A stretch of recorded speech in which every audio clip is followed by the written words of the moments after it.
Thank you for joining us for Infowars Nightly News. The date is September 7th, 2011 on this Wednesday edition. We've got a lot of news and information to cover, but first let me tell you about some of what's coming up tonight.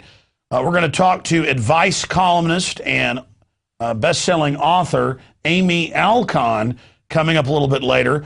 She dared to complain and cry and call it rape when reportedly the TSA didn't just grope her vagina but went inside of it, pushing her clothes in. And now reportedly they're trying to serve her with papers and demand letters and threatening to sue her for exercising her First Amendment and saying that she was sexually violated. By the way, I've had district attorneys on from major cities who say that what the TSA is doing is sexual assault, even if the feds say they're above the law. That's coming up. Then we're going to talk to Michael Allison. He's the guy up in Illinois facing 75 years or life in prison. He's 41 for filming and taping police in public. And the states come down to the town and says, yes, let's put him in jail. And 11 other states are behind it saying, put everybody in jail.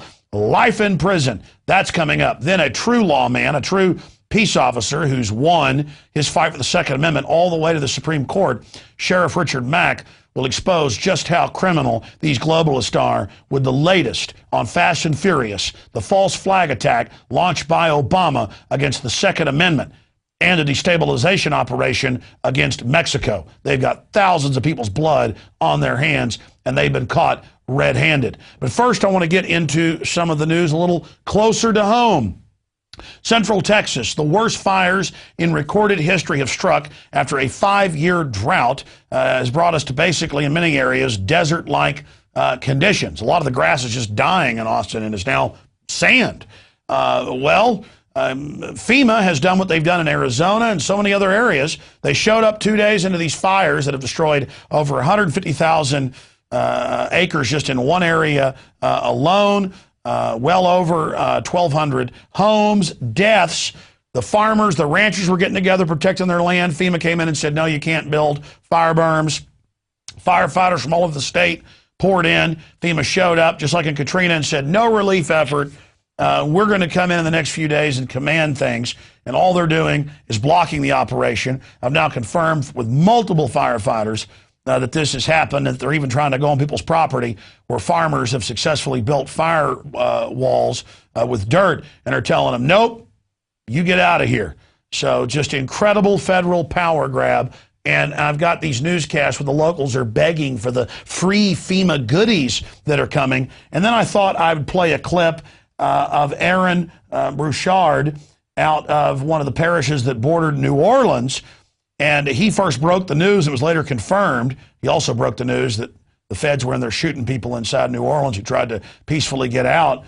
He broke the news that FEMA came in and jammed communications as the storm hit. Then a day later, hacked up with axes the communication lines so police couldn't communicate. Then they all wandered off in different directions, and FEMA said, see, it's terrible, and waited 6 days to bring any aid, but began confiscating guns within 2 days, as we covered last night. So this is a anti-American, globalist, power-grabbing sabotage group that does not want states and locales being able to protect themselves and always blocks any aid effort so they can then say, oh, look, we screwed up. We need more funds. We're going to go to that clip.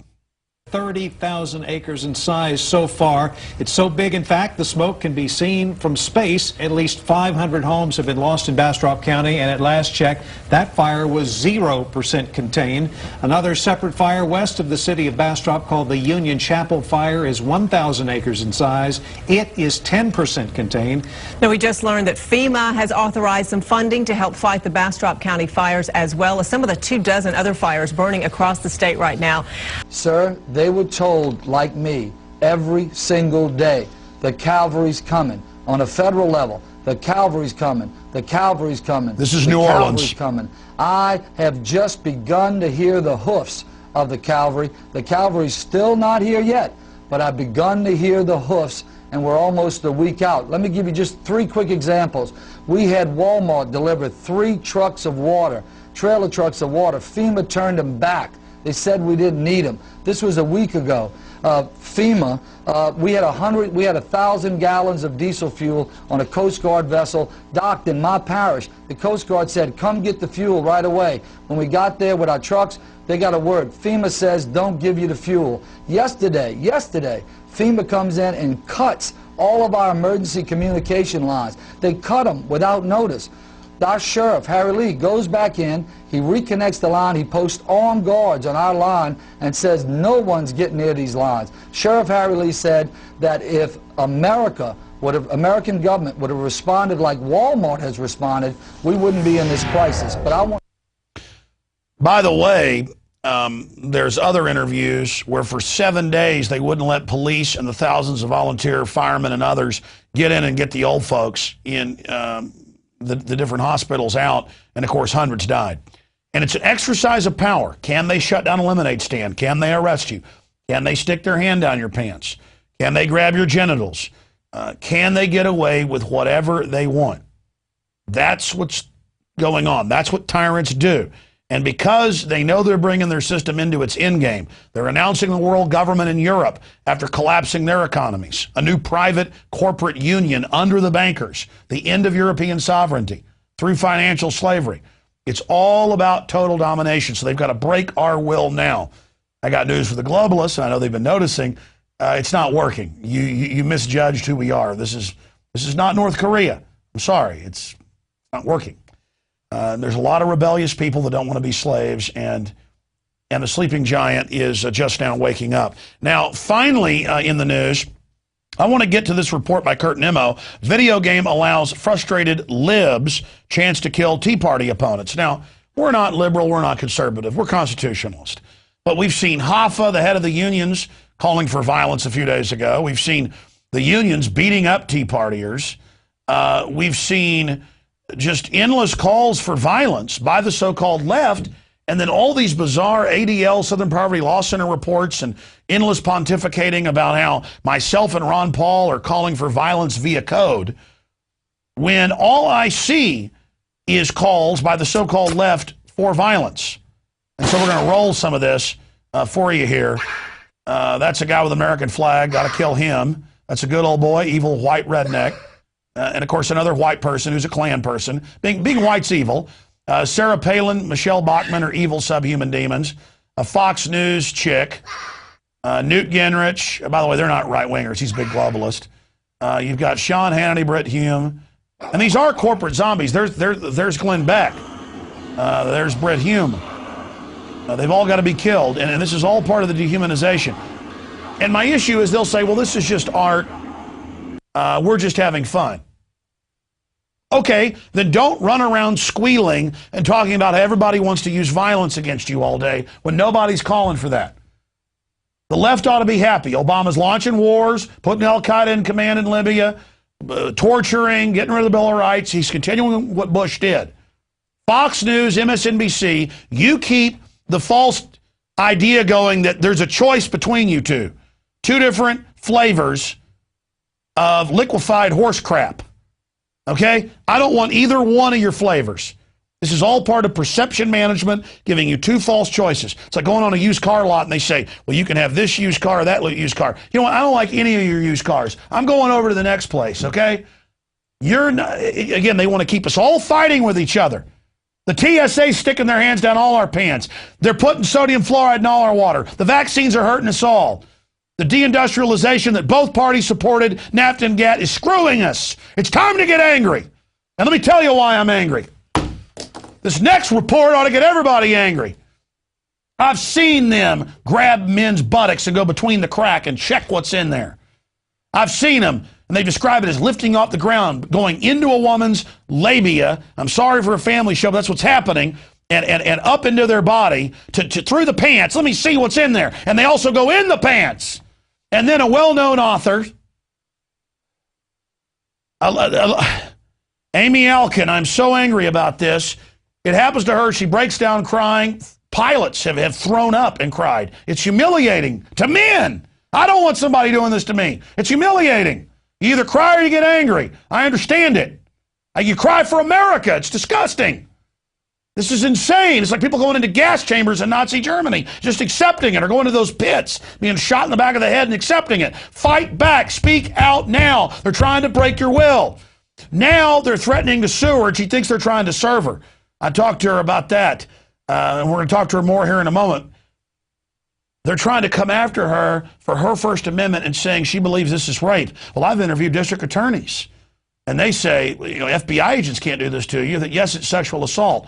So it's a new level of intimidation. And with more on these horrors is one of the latest victims. We've already seen Miss USA crying and saying that they put their fingers into her private area. With more on this is one of the latest victims. She's a syndicated advice columnist. She's a author and researcher. And of course, she has gone through quite a bit of hell and is now being threatened with a lawsuit for daring to criticize the individuals that put her through this nightmare. Amy Alcon, thank you so much for joining us on Infowars Nightly News. Thank you for having me. So break down what happened to you and now what it's basically come to. Well, I was at LAX. I was going to an evolutionary psychology conference in Binghamton, New York, and I usually don't buzz at the metal detectors, but at United, they were searching every person getting on a plane. Not searching, they were body scanning or groping every person who gets on a plane. And I am very passionate about our Constitution. I really feel grateful to have all these rights. Nobody anywhere else in the world has the level of rights we have. And then also, I mean, I don't want to be touched in my most private places by a stranger. So I started to get a little teary-eyed. And then I thought about it, and I thought, these people who are earning a living, violating our Fourth Amendment rights, do not deserve our quiet compliance. Now, I can sort of hold back my tears and everything and be a tough cookie, but I thought they don't deserve it, so I started sobbing. And I sobbed as this woman searched me, this TSA woman. Now, it is my opinion, I can't prove it, but that she did this to be punitive. What she did, like what happened to Miss USA, she took the side of her hand and she stuck it in my vagina 4 times. They go up one leg and then up the other leg. She did it 4 times. Each time she jammed it up there. And I was so shocked. And I was already sobbing and had intended to sob, but I didn't understand that a crime would be committed there. I thought, the government allows I considered a crime what they do already. They're groping your breasts.